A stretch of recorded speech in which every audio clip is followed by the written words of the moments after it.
First of all, I want to give thanks to Rebecca Omordia for inviting me to be part of the African Concert Series London. It's a great honor, and I was thrilled when she asked me to be present in one segment, but to give me another segment was more than I could have asked for or imagined. So for this segment, I could have waited, I guess, to try to find a perfectly quiet time. It's a little difficult because we're still experiencing lockdown, self-quarantine, or whatever over here in the United States. And my son, who's on the autism spectrum, is a little unpredictable in that regard, in that you may hear him singing or you may hear him doing a little something. He's upstairs right now. But it occurred to me that it was actually quite authentic for me to be here with him, and with him having the possibility of perhaps making this a little less pristine than it might be otherwise. But before I get to him, I guess I should talk about my journey as a pianist. I wanted to be a pianist from the time I was very young. My mom tells me I was 2 and I asked for lessons. My late brother was 4 years older than I, and he'd already taken lessons from my mom, who was our first piano teacher. My grandmother was a graduate of the New England Conservatory. She was from Bermuda, and she gave lessons to everybody on the island, it seems, but her own kids. My mom did get lessons, and she was the only one who really had a sustained interest. And she, in fact, plays in church regularly and actually plays very well, very musically, especially for someone who has had relatively limited instruction. She ended up being a school teacher, and she taught music in the school. And so, as I was saying, she taught her kids, of which there are 4, or more 4 before my brother passed on. So anyway, I'm 2, I want lessons. My mom thinks I'm too young. When I'm 4, finally she starts giving me lessons. And she's moving pretty slowly because she figures I'm 4. And as she tells it, I was taking for, I think it was 6 months, and I slipped her a note saying I didn't need her help anymore, because the idea was I figured I could probably learn things myself faster. So humility was not one of my best attributes at that age, apparently. Anyway, she sent me to another teacher, and I took lessons with this lady, Thelma O'Neill, for I think it was 2 years, and then I went to study with this someone at the University of Alberta, which is where I grew up in Western Canada, and she taught me until I came to Juilliard at the age of 20. So I did my undergraduate in Alberta, and then I did master's and graduate work at the Juilliard School. And along the way, when I was 17, I had a major car accident. Slipped off a road, hit a pole, and this is another part of my journey as an artist, was an unshakable faith in my ability to play from memory, which was shaken by a concussion. And I spent many years feeling terror about performing from memory, although I continued to do it for many years, and had some wonderful experiences along the way, you know, playing with orchestras, etc. So over time, I gradually found that solo was really too scary, and I started collaborating. I started collaborating actually when I was 16, because my teacher at the University of Alberta, who was the teacher who taught me prior to that from the age of about 8, and she was a student of Erwin Freundlich's at Juilliard, which is why I had to go to Juilliard. She had no other place for me to go, which is kind of crazy that I never auditioned anywhere other than Juilliard, but that's how it went. And it took me 2 tries to get in for the Masters, actually. But the doctorate, I was the only pianist who got in for 2 years. So this is a bit of a tangent. But anyway, as I was learning to be a collaborative pianist, the first experience I had was when I started university at 16, and I was studying art song with this teacher, and I was playing with a young man who didn't have a big voice, and the piece was marked forte. And so I played forte, he couldn't sing forte, and my teacher said, "Congratulations, you won." So after that, I learned to listen to the singer. Over the years, I think I've collaborated with every orchestral instrument, marimba, piccolo. So collaboration has been one of my great joys, good source of income, and also something that I think really deepened me as a musician. Another aspect of my pianism is playing the organ. I played the organ in church from the age of 14, and there's a legato that you learn from playing the organ that you're forced to learn when you don't have a sustaining pedal to help you out. So that's another part of my journey.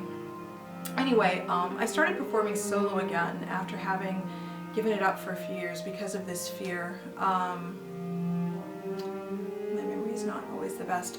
I would say it's been 7 years, something like that, and I just missed it. I missed playing the solo repertoire, and so I did a concert just in this church where I'm a church musician, and after that I've just continued to do it, and I don't fear my memory anymore. I think what I see now is that life is short and things happen to people.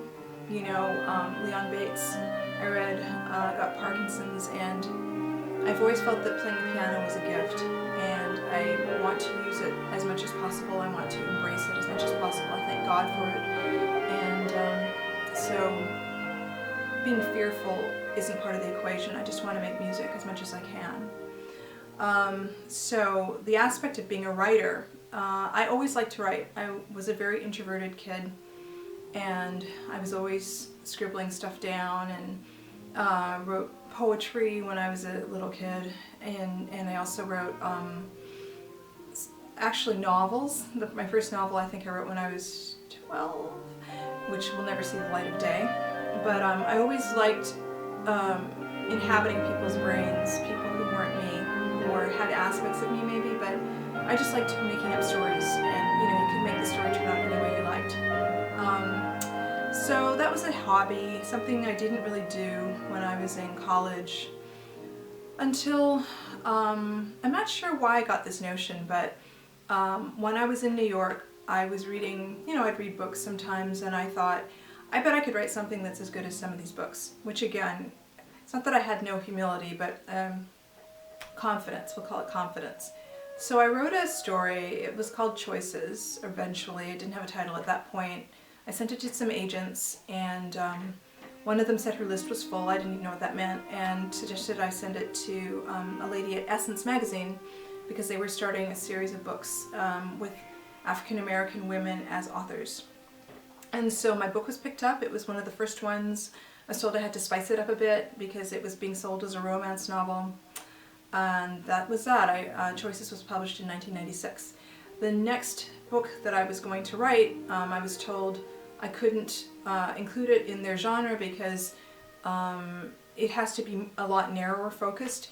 And more than that, there was a major character who was homosexual, and he had a relationship, and I was told I had to cut him out or make him, you know, like change the way that he interacted, and I didn't want to do that. And besides, I was already, I think at the time, yeah, I had already had my daughter, and so I just decided that it wasn't that important for me to be a writer.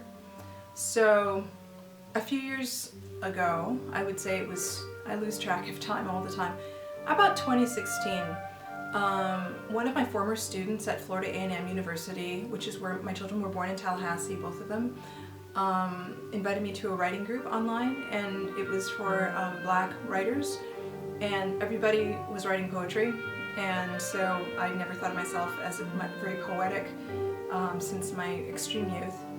But I took the chance, and I decided I would write a haiku. And then after that, I wrote a poem about my son Malcolm, which was presented at the National Autism Conference, and so here's some footage of that. Malcolm is mysterious. Autism does that when the cures don't work. He talks to himself a lot. To me, only occasionally. He answers what, where, when, not why or how. His smile, luminous. His laugh, irresistible. Reasons for his hilarity, in bed each night, or randomly, obscure. What's so funny, Malcolm? He won't say, or can't. I pray. Malcolm is bound by misunderstanding. Autism does that when the cures don't work. How to explain not waving at men when he's been taught to greet everyone? It doesn't make sense, but so he doesn't listen. Will he get a job? Will he fall in love? I pray he has a chance for willing surrender to a woman. I pray the police never ask for his unwilling surrender or mistake his autistic behavior for non-compliance. I pray. Malcolm is free. Autism does that too.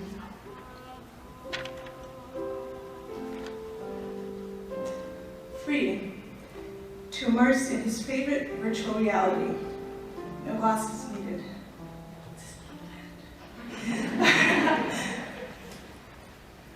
Free to like any music at all, without worrying if it's cool enough or black enough. Free to do Zumba and tap, no matter who sees. Free to be gentle. Free to be sweet. Free from having to impress with a stone-cold, rigid mask of masculinity. Free to be Malcolm. And because Malcolm is free, I pray. So after I wrote that poem, I started writing more poems. I think it was 2018. It was an email actually to a friend where I was venting. And so she said, oh, you should set this to music. I don't know if she was kidding or not, but I took the challenge. I think my first compositions, improvisations and such were for my brother, who was a filmmaker, and he was a very talented actor who in fact did some professional acting. And so he asked me to write film scores for his Super 8 movies. But mainly I was an arranger, and a friend of mine, Darryl Taylor, who is the head and founder of the African American Art Song Alliance and just a champion of all things African American in song, had heard one of my arrangements and he recorded Steal Away. And so he asked me if I would write a song, because he was doing songs with text by Conti Cullen as a project. And so I wasn't sure I could write an art song, but I did. I wrote 3. Anyway, that was in 2013. And so in 2018, when my friend asked me to set this rant to music, called it 3 Heart Riddles.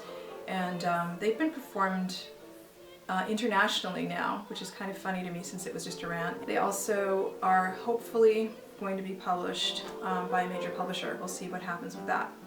So my poetry and my music intertwined because frankly you can use your own poems and not pay anybody rights, and that's handy. So somebody said, hey, you should enter the Nats competition. And so I saw that I needed more songs because, you know, it needs to be a certain length. So I ended up writing a total of 10 songs, and this friend who was an angel learned them in time for the Nats competition. Now I didn't place, but anyway, I had these songs and people are interested in them and they're still singing them.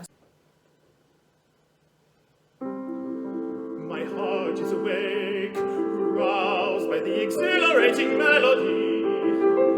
My brain seeks to ignore in its quest for sleep, sweet stasis. My heart's sparks are frequently foolish and futile.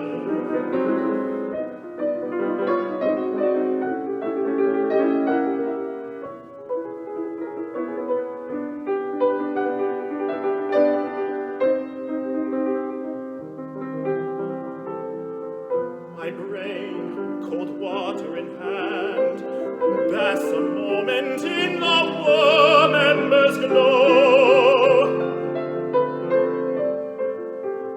and smiles.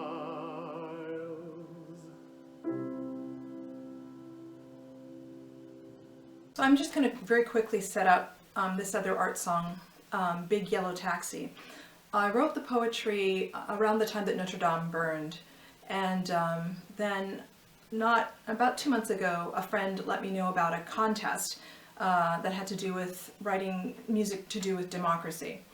And I didn't read everything closely because I'm always rushing. And so I thought I was just supposed to write a song, and I had this text that referenced democracy, and so I wrote a song that when I read, it was not eligible because of my not reading the rules. So I sent it to Louise Toppin, who is an amazing, amazing woman and a dear, helpful friend to me. And as a result of that, I was on a panel with Thomas Hampson and Bill Banfield and Mark Clegg. He's a musicologist. And they were talking about African American responses in classical music, in art song, to the history of America, and specifically democracy.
So I'll talk a little bit more about myself as a writer in the context of my last novel completed, published, self-published this time, which is called Letting Go.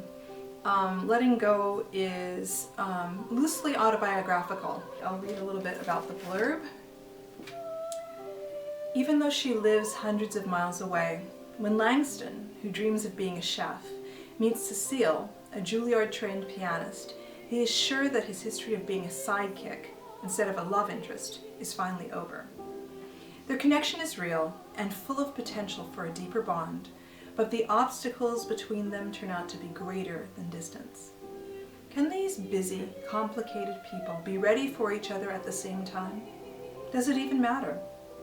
Before they can answer these questions, each must do battle with the ultimate demon, fear. Told in a witty combination of standard prose, letters, emails, and diary entries, Letting Go, in the tradition of Chimamanda Ngozi Adichie's Americana, is a long-distance love story that also examines race, religion, and the difficult choices we make following our passions. From the great white north to the streets of New York City to the beaches of Bermuda, Letting Go is a journey of longing, betrayal, self-discovery, and hope you will never forget. An excerpt from chapter 34. Langston's new job was a teaching position in Forestville, Quebec, a town with a population of about 3,000 on the north shore of the St. Lawrence River. Nothing about the position appealed to him, except the paycheck. In spite of his grandmother's attempts at indoctrination, he missed working at Gino's. When he left, he'd been one step away from being on an equal plane with Mario, which was apparently the equivalent of shoveling manure for a living. Damn Zora and Grandma Felicia and the high family standards. And damn himself for succumbing to the pressure to quit. Seeing Cecile's handwriting on an envelope in the midst of his forwarded mail had raised his spirits temporarily. But as he finished her letter, he felt helpless. He reread the part about her brother, walking in circles around his tiny living room, managing to avoid the boxes he'd left packed despite the minuscule amount of possessions he had brought with him, and wished he could have been there to protect her. He tried to remember what his parents had been like on drugs, and was glad that nothing came to mind. I lived with them until I was 6, he thought, so I should remember something. Maybe Zora is right. I must be blocking it out. Just as well. Has to be. Something else in the letter disturbed him even more. She still loved Teddy? He knew love was illogical, but shouldn't really smart people like Cecile be able to put 2 and 2 together? Langston had avoided discussing Cecile with Glenda because he didn't want to endure her ridicule unless he was completely at a loss. Like now. Maybe he should call Glenda now. Maybe she could help him write a response that would make Cecile realize what a dead-end a guy like Teddy was, without insulting her. No, what he really wanted was to find a way to make her forget about Teddy completely. What for, he thought. Am I less of a dead end? He started pacing again, still holding the letter, when the force of an inescapable truth, one he'd tried his best not to acknowledge, made him stop. I can love her. He was going to call her without that revelation, but now he had a mission. He was sure he didn't have the skills needed to complete it, but he had to try. In chapter 21, we see a little bit of the relationship between Cecile and her fiancé, Teddy. When her phone rang, Cecile was working on the last page of Chopin's 4th Ballade. She ignored the interruption, but when the ringing started again a few minutes later, she reluctantly abandoned the piano bench, racing up the stairs and lifting the receiver just as her answering machine began to tell the caller that she was unavailable. "Hello," she said, her heart pounding at the thought of the obvious emergency that had prompted 2 calls back to back. "I knew you were home," said Teddy. "How's my beautiful piano diva?" Cecile smiled, sitting on her bed. "She's working. Can I call you later?"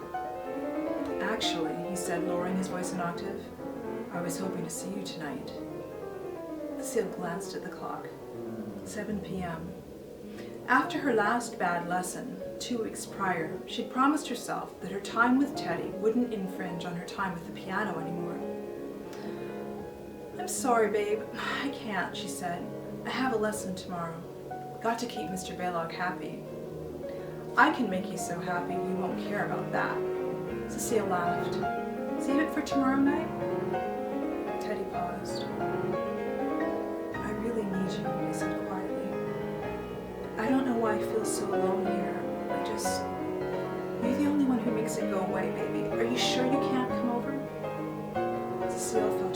drop into her gut. "Can you come here? Is your aunt home?"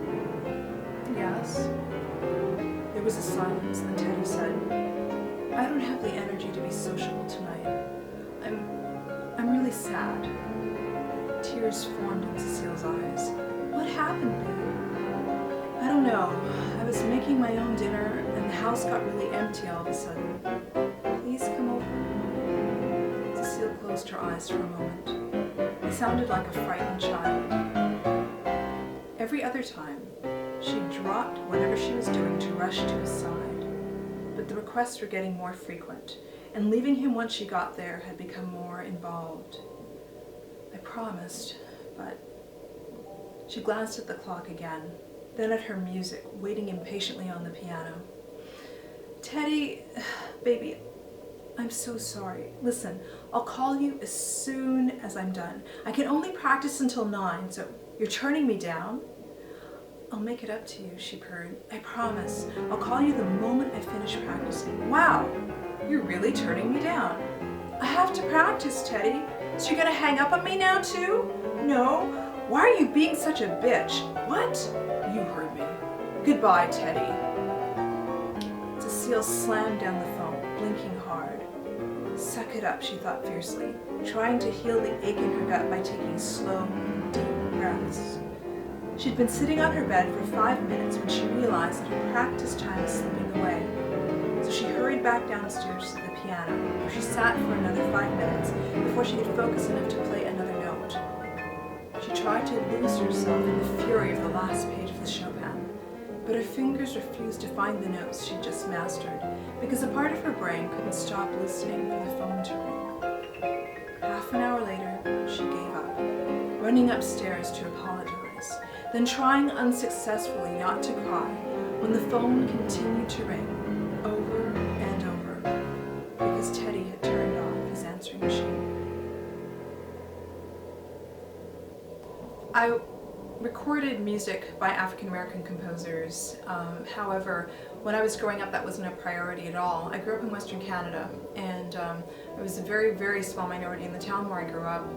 And honestly, I only started learning about music by Black composers when I moved to the States. And that wasn't at Juilliard, that was not a priority there either, although I did meet a number of Black performers and I did start to get an idea of some of this music. When I was a professor at Florida A&M University, which was my university job before I had my kids, that was where I started to become more exposed. And then my recording of the Leslie Adams Etudes was a result of meeting Darryl Taylor while I was at Florida A&M, and he was coming to give a lecture on African American music at Florida State, and they thought it would be a great idea for me to play with him since I was the only Black pianist handy. And so in doing that, I was exposed to a number of other composers. So that aspect of things I see changing rapidly, like as we speak, as I'm speaking, you know, there's a renewed interest, and I hope that it is maintained. People like Rebecca doing what she did before this became the moment to do it, are carrying the vanguard of this idea that it's not one population that can create great music, and or rather that only one population can create great classical music. I think that all kinds of music are open to all people, and I'm a great fan of popular music, of all kinds of different expressions, and that's what I think it is. It's just an expression of our humanity. So thank you once again for allowing me to not only talk about being a pianist, but to talk about being a writer and also read some excerpts from my book. As I close this, I want to mention, if you are interested at all, Soulscapes, my recording of music by African American women composers, and my 12 etudes by Leslie Adams are both available on Albany. And my novel Letting Go is on Amazon internationally, and I'm so grateful to have been invited. And thank you very much, Rebecca, and thank you so much to the African Concert Series London.